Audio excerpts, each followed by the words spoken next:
ശബരിമല സ്വർണ്ണക്കൊള്ള കേസിൽ 4ഉം 6ഉം പ്രതികളുടെ ജാമ്യാപേക്ഷ ഹൈക്കോടതി ഇന്ന് പരിഗണിക്കുന്നുണ്ട്. ഒപ്പം കശുവണ്ടി വികസന കോർപ്പറേഷൻ അഴിമതിയുമായി ബന്ധപ്പെട്ട കോടതി ലക്ഷ്യ ഹർജി ഇന്ന് വീണ്ടും ഹൈക്കോടതി പരിഗണിക്കുകയാണ്. വിഷ്ണു സുരേഷ് കൊച്ചിയിൽ നിന്ന് വിശദാംശങ്ങളുമായി ചേരുന്നു. Vishnu, good morning.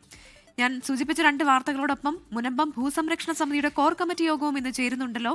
വാർത്തകളുടെ വിവരങ്ങൾ എങ്ങനെയാണ്?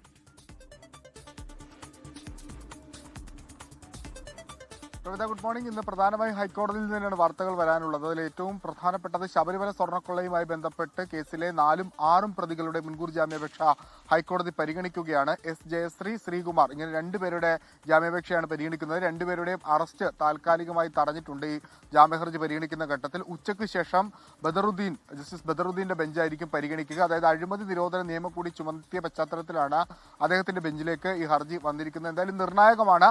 ജാമ്യഹർജിയിൽ എന്ത് തീരുമാനമെടുക്കും അനുസരിച്ചിരിക്കും ഇവരുടെ ചോദ്യം ചെയ്യലും കസ്റ്റഡി അടക്കമുള്ള നടപടി.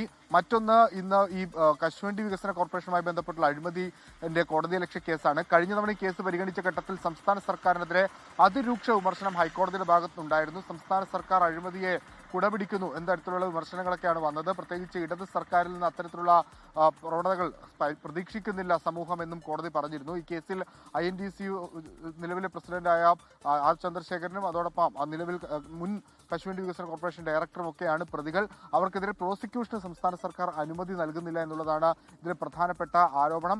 ഇന്നലെ സത്യവാങ്മൂലം സർക്കാർ നൽകിയിരുന്നു. അതിൽ തന്നെ വ്യക്തമാക്കുന്നത് നിലവിൽ ഇവർക്കെതിരെ കേസെടുത്ത് അന്വേഷിക്കാനുള്ള അല്ലെങ്കിൽ പ്രോസിക്യൂഷൻ അനുമതി നൽകാനുള്ള സാഹചര്യമില്ല എന്ന് ആവർത്തിക്കുകയാണ് വ്യവസായ വകുപ്പ് ചെയ്തിരിക്കുന്നത്. അതുകൊണ്ട് കോടതിയുടെ ഭാഗത്തുനിന്ന് ഇന്ന് ഈ കേസുമായി ബന്ധപ്പെട്ടുണ്ടാകുന്ന നിരീക്ഷണങ്ങൾ ഏറെ ശ്രദ്ധേയമായിരിക്കും. മറ്റൊന്ന് മുനമ്പം വിഷയമാണ്. മുനമ്പത്ത് കരമടക്കാനുള്ള നടപടികളൊക്കെ പുരോഗമിക്കുകയാണ്. പലരും കരമടച്ചിട്ടുണ്ട്. ആ പശ്ചാത്തലത്തിൽ 412 ദിവസം പിന്നിടുന്ന മുനമ്പം ഭൂസംരക്ഷണ സമിതിയുടെ സമരം അത് അവസാനിപ്പിക്കാനുള്ള ആലോചനയിലേക്ക് സമരസമിതി എത്തുന്നു. ഇന്ന് രാവിലെയോടുകൂടി തന്നെ സമരസമിതിയുടെ കോർ കമ്മിറ്റി യോഗത്തിലായിരിക്കും ഇതുമായി ബന്ധപ്പെട്ടുള്ള തീരുമാനമുണ്ടാകുക. സമരം അവസാനിച്ചാലും റവന്യൂ അവകാശങ്ങൾ പൂർണ്ണമായും പുനഃസ്ഥാപിക്കുന്നതുവരെ നിയമ പോരാട്ടങ്ങൾ തുടരുമെന്നാണ് മുനമ്പം ഭൂസംരക്ഷണ സമിതി അറിയിക്കുന്നത്. ഒപ്പം മറ്റൊന്ന്, കോടതിയിൽ നിന്ന് വരാനുള്ള ഒരു പ്രധാനപ്പെട്ട വാർത്ത, ഈ രാഹുൽ മാങ്കൂട്ടത്തിൽ ഒരുപക്ഷെ ഹൈക്കോടതിയെ സമീപിക്കാനുള്ള സാധ്യത നിലവിലുണ്ട് മുൻകൂർ ജാമ്യാപേക്ഷയുമായി ബന്ധപ്പെട്ട്. പ്രവിധ. ശരി, വിഷ്ണു സുരേഷാണ് മധ്യ കേരളത്തിൽ നിന്നുള്ള വാർത്തകളുടെ വിശദാംശങ്ങൾ നൽകിയത്.